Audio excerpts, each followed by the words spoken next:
Hello everyone, today we'll be talking about the nature of the human person.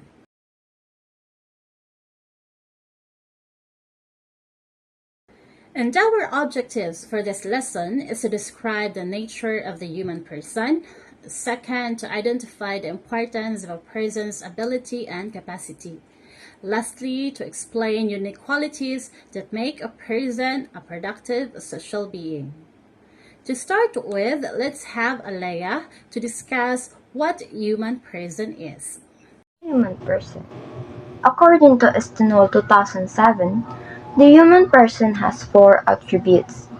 First is the physical. It pertains to the body and its material composition.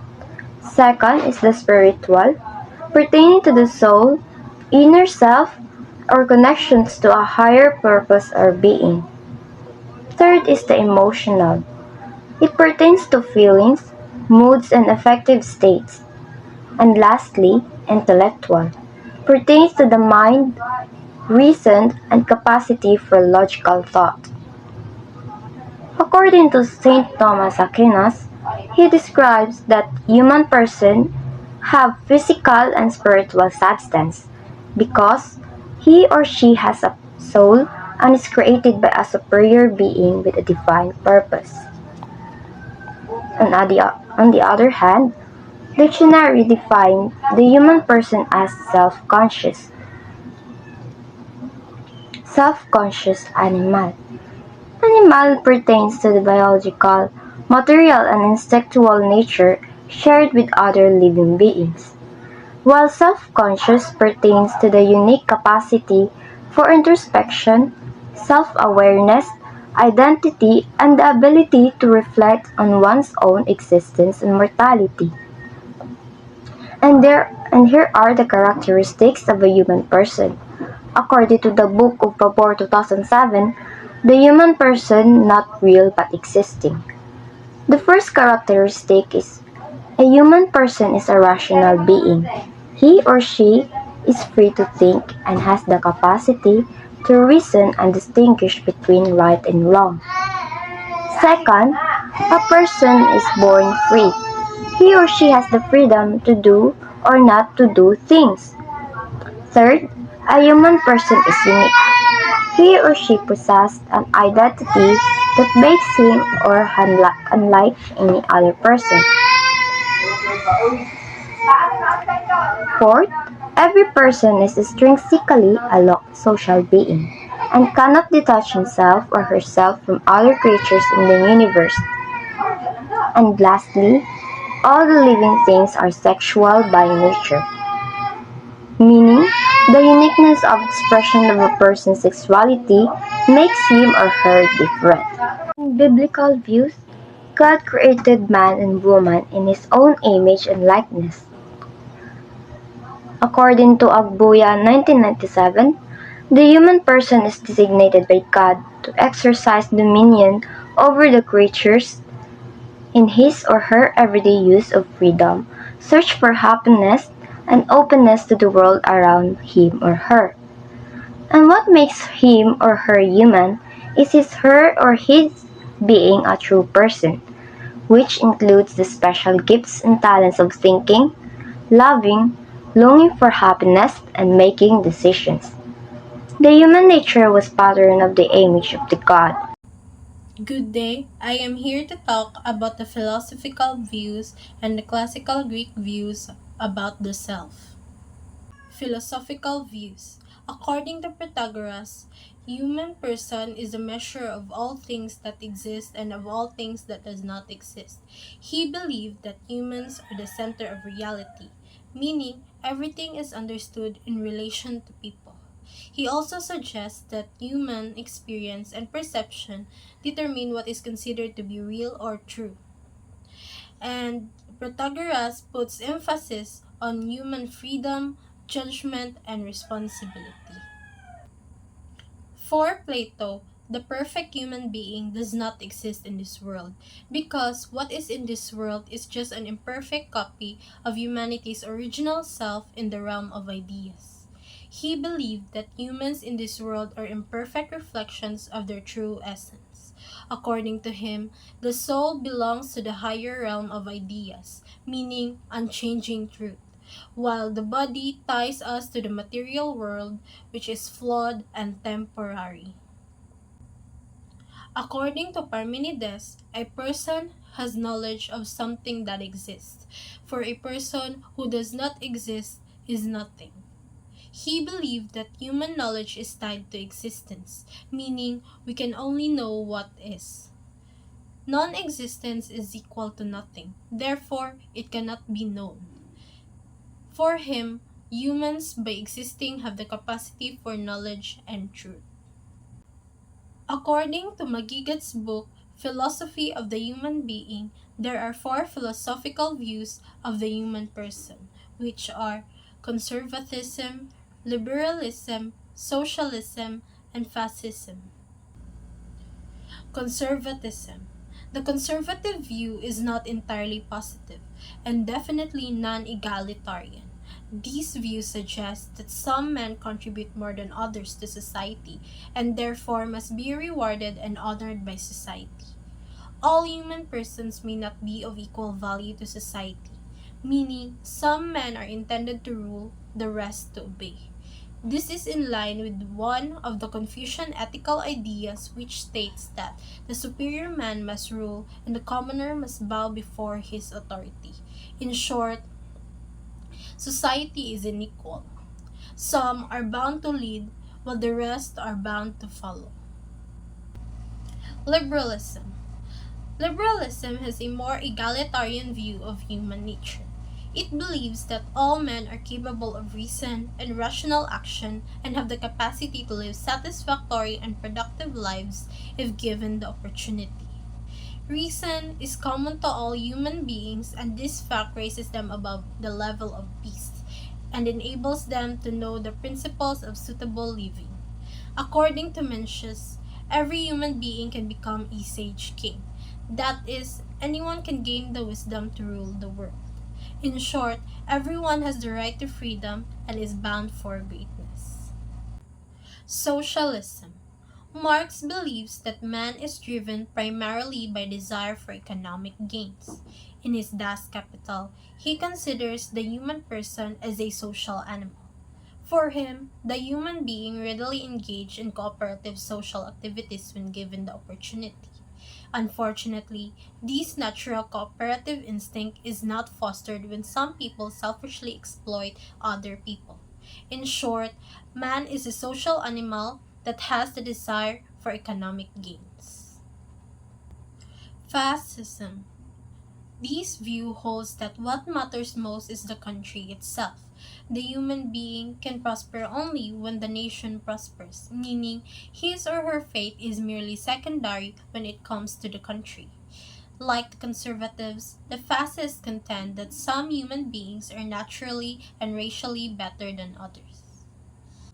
According to classical Greek view, the human person is a rational animal, meaning he or she is capable of reason and has body, material, and soul spiritual. It states that the human person is a vegetative creature that needs food to grow, develop, reproduce, a sentient being who uses senses to gain knowledge, and a rational animal who is capable of thought, reason, and cognition. Humans are given free will, meaning they are responsible for their actions. A person is capable of knowing, loving, and believing, becoming fully aware of his or her humanity. Good day, everyone. I will be reporting about the sociological views in the human person. Sociology focuses on how people behave and interact within society. It helps us understand that our actions, beliefs, and relationships are influenced by the groups and communities we belong to. According to Salcedo in 2004, people look at the social world or at the various ways that human beings behave in a social way. Hence, when we talk about society or the social world, we are really referring to the behavior of human beings. He also mentioned that not all sociologists see the social world the same way. Some have different opinions or sub-perspective and how human behavior shall be understood. Next, according to San Juan in 2007, there are some common ideas about the human person. First, human persons are social animals. We need to cooperate with others in some way to create the social world in which to live. Second, social behavior is learned, not instinctive. We learn how to act, communicate, and belong to society from the moment we are born. Third, groups shapes behavior. To understand a person's behavior, we must look at the groups they belong to, such as family, peers, community, and the largest group, the society. Lastly, sociology studies total relationships, not just one aspect, but the whole social life of a person. Also, sociologists recognize that human beings are not one-dimensional, but rather multidimensional. To summarize, the sociological view teaches us that no person exists alone. We are shaped by our environment, families, and the groups we belong to. Our behavior, beliefs, and values are from our interactions with others, and in turn, we also influence the people around us. In conclusion, the sociological view reminds us that to be a human is to live and grow with others. We are all part of a bigger society that shapes who we are, and through our actions, we help shape it too. Next, we'll be talking about the hierarchy of needs. This is the guiding principle in realizing a person's competence and ability is the exploration of his or her totality in the field of humanistic psychology, which theorize that a person's behavior and his or her relationship with others are shaped by his or her inner feelings and self-image. To better understand this, let's have the Maslow's hierarchy of needs. This theory is part of humanistic psychology, which focuses on the total person, including our feelings, motivations, and self-image. Maslow explained that every human has a set of needs that must be met in order to reach his or her full potential. Maslow arranged these needs in the shape of a pyramid. Let's go through each level one by one. The first level is the physiological needs. This includes the biological and basic needs such as water, sleep, food, shelter, clothes, and air. These are immensely important because they are essential for survival. For example, a student who hasn't eaten breakfast will find it hard to focus in class because the body's basic needs comes first. If people meet these needs, he or she can tell, I am secure. Once basic needs are met, we seek for safety. This includes security and protection from physical and emotional harm. This could be health, family, resources, or property security. For instance, children feel safer when their parents provide a stable home. Or, students feel safe when their school has security measures. If people meet these needs, he or she can tell, I am safe. The third level is the social needs or the love and belonging.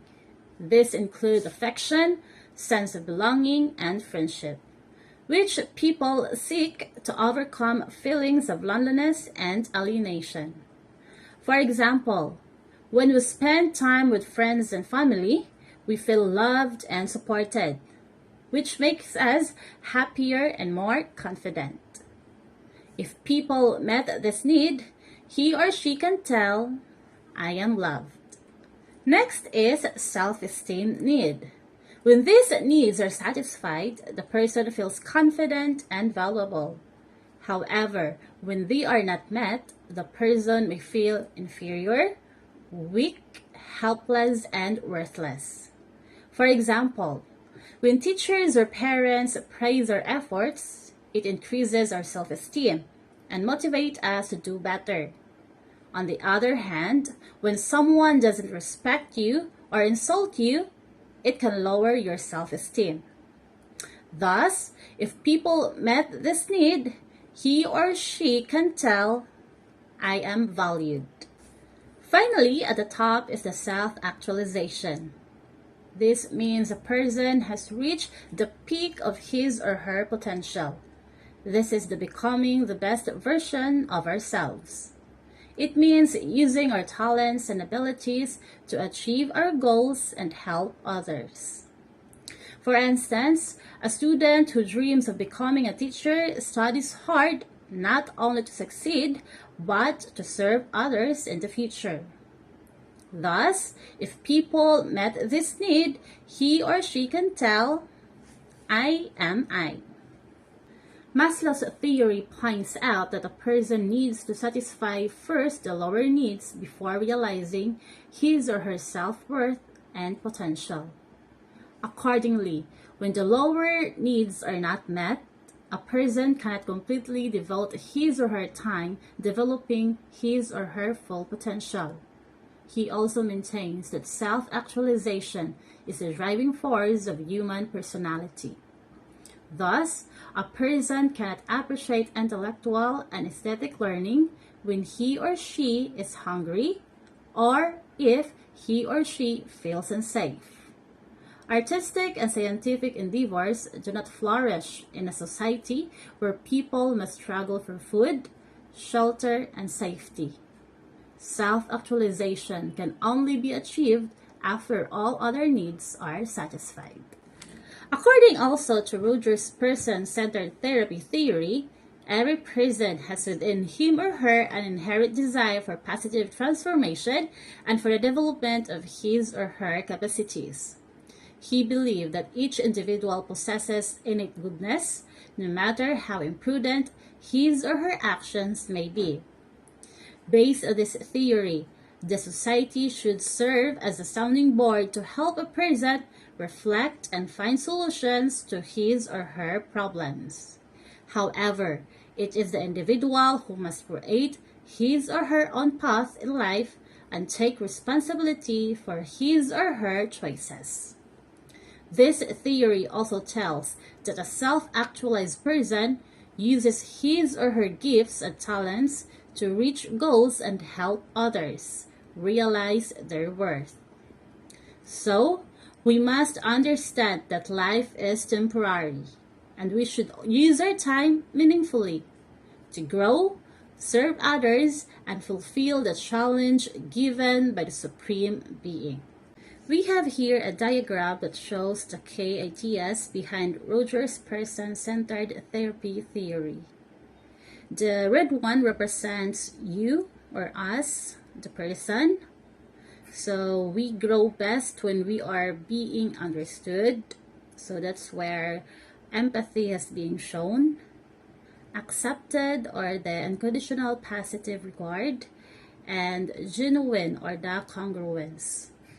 This idea supports that every person has an innate goodness and can grow positively with the right support.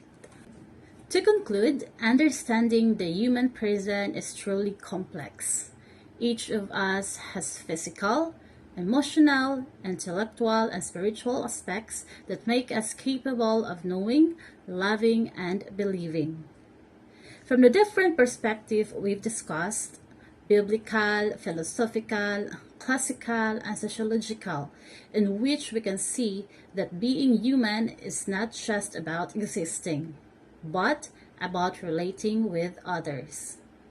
Ultimately, being human means showing a relational nature through service, by helping others, understanding their needs, and growing together as a community. To end our presentation, we believe that when we meet our needs and live with purpose, we don't just grow as individuals. We also help others grow. And that's what truly makes us human. our ability to think, to love, and to serve. Thank you for listening, everyone. We hope you learned something from our discussion. Until next time, bye.